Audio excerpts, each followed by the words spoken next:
Bonjour et bienvenue sur Mon avocat, ma famille et moi, le podcast qui parle famille, enfants, séparation et surtout émotions.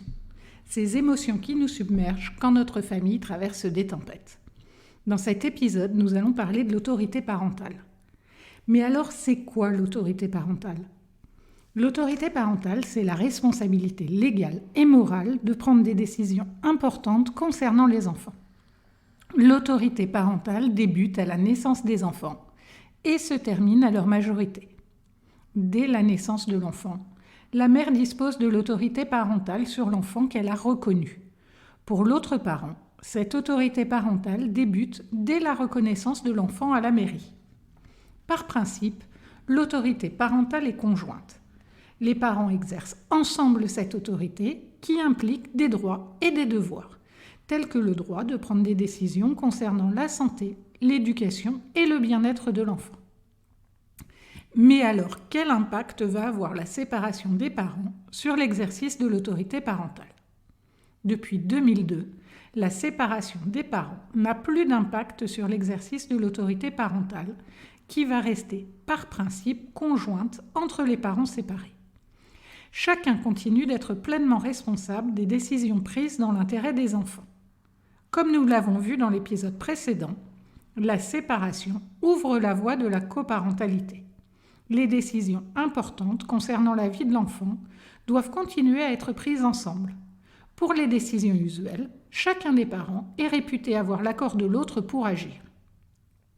En pratique, cela signifie que la signature des deux parents n'est pas exigée pour les petites décisions, mais est obligatoire pour les décisions importantes. Souvent, quand la séparation se passe mal, la question se pose de savoir ce qu'il est possible de faire sans l'accord de l'autre parent et ce qui nécessite l'accord des deux. La difficulté réside dans le fait qu'il n'existe pas de liste exhaustive des actes usuels, les petites décisions, et des actes non usuels, les décisions importantes. Pendant longtemps, les actes usuels étaient définis comme les décisions relatives à la vie quotidienne de l'enfant, qui s'inscrivent dans la continuité de ce qui a été décidé jusqu'à présent et n'engagent pas son avenir. Par exemple, poursuivre sa scolarité dans l'établissement dans lequel il est inscrit depuis plusieurs années, ou poursuivre un suivi psychologique ou orthophonique avec le même praticien qu'avant la séparation, est un acte usuel. Décider d'un choix d'orientation après le collège, par exemple, est au contraire un choix qui impacte l'avenir et relève donc de la catégorie des actes importants, donc non usuels. Ce type de choix important requiert l'accord express des deux parents. En résumé, un acte usuel est un acte habituel qui fait partie de la vie courante de l'enfant, qui a peu d'importance. Dans ce cas, un seul des deux parents peut donner son accord et l'accord de l'autre est présumé. Cette présomption signifie que l'autre parent est censé en être informé et qu'il ne s'y oppose pas. Si le parent qui n'a pas donné son accord souhaite s'opposer à cette décision, il doit le faire savoir expressément. Il doit indiquer formellement son désaccord. Dans ce cas, et même s'il s'agit d'un acte usuel, il faudra l'accord des deux parents. L'autorité parentale conjointe implique que chacun des parents a les mêmes droits et les mêmes devoirs envers les enfants communs.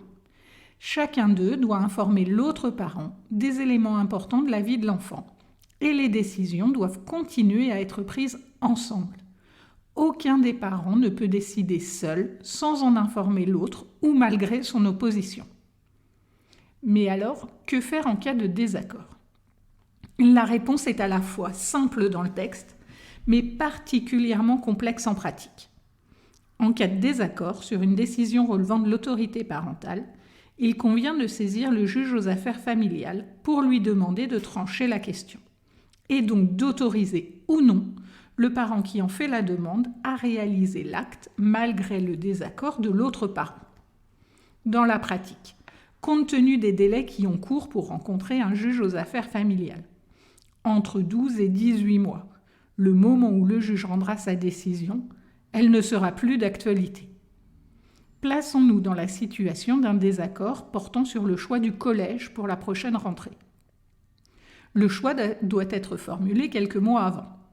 En cas de désaccord, l'un des parents, voire les deux, vont saisir le juge aux affaires familiales afin de faire valoir leurs arguments et lui demander de trancher.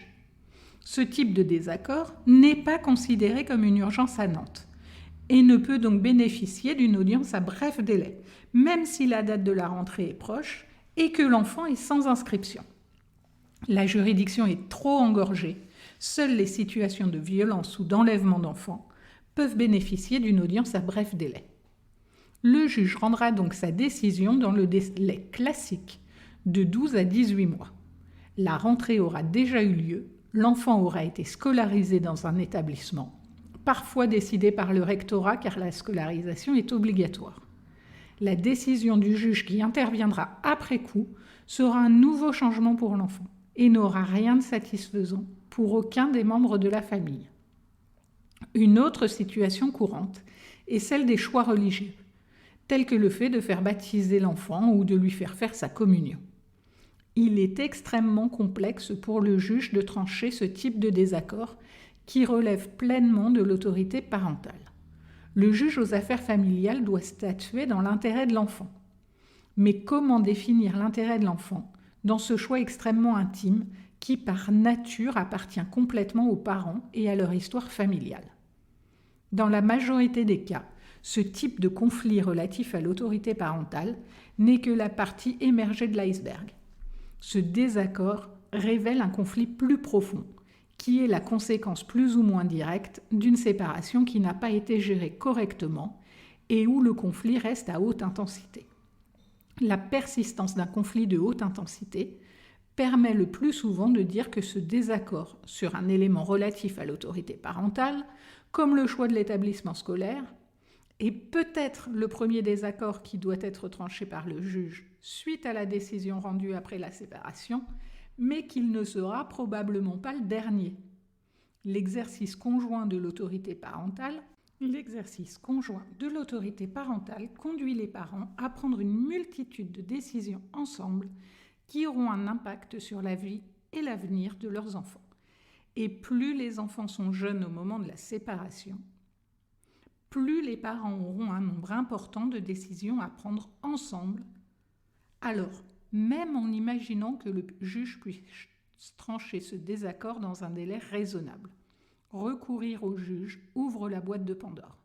La décision qui sera rendue par le juge ira forcément à l'encontre de la volonté de l'un des parents. Il aura le sentiment d'avoir perdu la face par rapport à son ex-conjoint. Cette situation va augmenter sa frustration et sa rancune dans une relation déjà conflictuelle, qui a toutes les chances de le conduire à la prochaine décision à se dire plus ou moins consciemment « cette fois, il ne va pas gagner ». Retour à la case départ et nouveau passage devant le juge. Pour éviter cette escalade du conflit et les passages récurrents devant le juge, il est préférable, dans un cas de désaccord sur une décision relevant de l'autorité parentale conjointe, d'avoir recours aux modes amiables. Que ce soit par le recours à un médiateur familial, afin de remettre de la communication au sein du couple parental, ou à un avocat formé aux modes amiables qui vous permettra de gérer le conflit et de mettre en place une charte de coparentalité. Penchons-nous sur la question de l'autorité parentale et de la résidence des enfants. Il est encore courant d'entendre que le parent qui a la garde exclusive de l'enfant a l'autorité parentale et peut décider seul. Rien ne va dans cette affirmation. Le parent chez qui la résidence principale est fixée, l'autre parent bénéficiant d'un droit de visite et d'hébergement, le plus souvent un week-end sur 2 et la moitié des vacances, ne dispose pas, du fait de ce mode de garde, d'une autorité parentale exclusive sur les enfants. L'autorité parentale et la garde des enfants ne sont pas liées. Le principe en cas de séparation est, quel que soit le mode de garde, est l'exercice conjoint de l'autorité parentale. L'exercice exclusif de l'autorité parentale est l'exception. Il doit être demandé au juge aux affaires familiales. Pour obtenir l'exercice exclusif par l'un des parents de l'autorité parentale, il est impératif de prouver au juge l'impossibilité d'exercer cette autorité parentale ensemble. Différents cas de figure peuvent se présenter. Il peut s'agir de l'impossibilité d'entrer en contact avec l'autre parent, qui par exemple n'aurait pas laissé de coordonnées pour le joindre ni d'adresse. Il aurait disparu de la circulation. Il peut également s'agir d'une situation où l'un des parents n'est pas en mesure de prendre les décisions dans l'intérêt des enfants. Par exemple, il refusera systématiquement de donner son accord, quel que soit le type de décision à prendre, uniquement dans le but de nuire à l'autre parent. Le juge aux affaires familiales est très réticent à prononcer une autorité parentale exclusive et sera donc très attentif aux éléments qui lui seront apportés pour prononcer cet exercice exclusif de l'autorité parentale. Voilà, j'espère que vous en savez plus sur cette question. Je vous remercie pour votre écoute. J'espère que cet épisode vous a plu et vous donnera envie d'écouter les suivants. Si c'est le cas, n'hésitez pas à me laisser une très bonne note sur les plateformes d'écoute afin que d'autres personnes puissent découvrir mon avocat, ma famille et moi.